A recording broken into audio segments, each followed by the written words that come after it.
আজকের সিরিজটা হতে চলছে টাকা নষ্ট করার পার্ট 1। কিভাবে কষ্টের টাকা বিনা রিজনে খরচা করতে হয়। এইভাবে আমি অলরেডি বক্সটা ওপেন করে ফেলেছি। বক্সের ভেতরে কি কি আছে সেটা দেখাবো। ফার্স্ট, বক্সের ভেতরে অলরেডি আমি একটুখানি বক্সটা কেটে রেখেছি।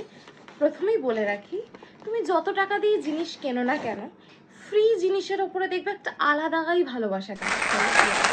আমাকে কিন্তু একটা ফ্রি গিফট দিয়েছে এরা, সেটা হলো আরও যাতে আমি ইয়াররিংস কিনি আর এইভাবেই আমার টাকা আমি নষ্ট করি, জলে দিই, তার জন্য এই সুন্দর ইয়াররিংস অর্গানাইজার। ইয়েস, এবার আসি মেন পার্ট।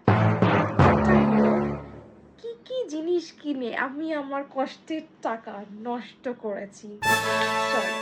ফার্স্ট যে ইয়াররিংসটা আমি কিনেছি সেটা একটু দেখিয়ে দিই। সেটা হচ্ছে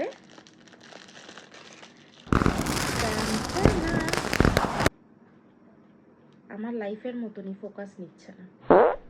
এটা কেনার কিন্তু কোনো দরকার ছিল না, বাট ওই ড্রেসটার সাথে যদি এটা পরি তাহলে দেখতে ভালো লাগবে, সেই জন্য।